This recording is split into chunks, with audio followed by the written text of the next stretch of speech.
അതൊക്കെ ടെൻഷൻ അടിച്ചിരിക്കല്ലേ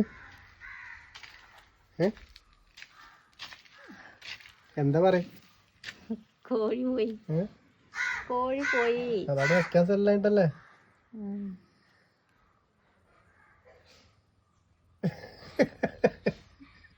കോഴി പോയതിന് കരഞ്ഞത്തിനോട് എന്താ കാര്യം? ചെറിയ കുട്ടിയാകുമ്പോ കൊടുന്ന കോഴികളെ ഒരു പടക്കോഴി പൂവൻകോഴി മുട്ടയിടും. നമ്മക്കൂടെ പാമ്പിന്റെ ശല്യങ്ങളായിട്ട് നമ്മളിവിടെ ഒഴിവാക്കണം. മുട്ടയും കൈ പിടിച്ച് ഇപ്പൊ മുട്ടിട്ടിട്ടാ പോയത്. അപ്പൊ ചേച്ചിക്കനെ കൊടുത്തത് കേട്ടോ. നമ്മള് ഇവിടെ വെക്കാൻ സൗകര്യം ഇല്ലാഞ്ഞിട്ട് ഇനിയിപ്പോ പോയിട്ട് എന്തിനാ ഗതികേടാണ് ഗതികേട് കോഴിയല്ലേ ഓനത്രയും ആക്കിയില്ലേ.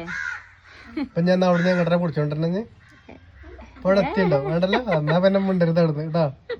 ഇപ്പൊ കോഴി പോയ ഫീലിങ് എന്തൊക്കെ ഫീലിംഗ് ആയപ്പോ ജീവിതം മുഴുവൻ ഫീലിംഗ് ആയിട്ട് വരും അല്ലേ. ഇനി മുട്ടിട്ട് കുട്ടികളായിട്ട് വരും. രാവിലെ തിന്നിട്ട് കൊടുക്കും. 10 വരും, ഉച്ചക്ക് വരും, 4 മണിക്ക് വരും. നിങ്ങൾ രണ്ടാളിങ്ങനെ ടെൻഷനായി നിന്നോളി കേട്ടോ. അത് നല്ലേ. എന്നാ കുറച്ചേരം പോയി കൊടുന്നേരട്ടെ. ആണോ വറ്റല്ല നമ്മളതിന് ഗോതമ്പും അരി ഇങ്ങനെ കൊടുത്ത് ശീലമായതുകൊണ്ടാ തോന്നണുണ്ട്. ചോറ് കൊടുത്താൽ വല്ലാതെ തിന്നൂല. അല്ലാതെ വാത്തിന്റെ മൂടുണ്ടാക്കാം പോരെ കേട്ടോ. മതി.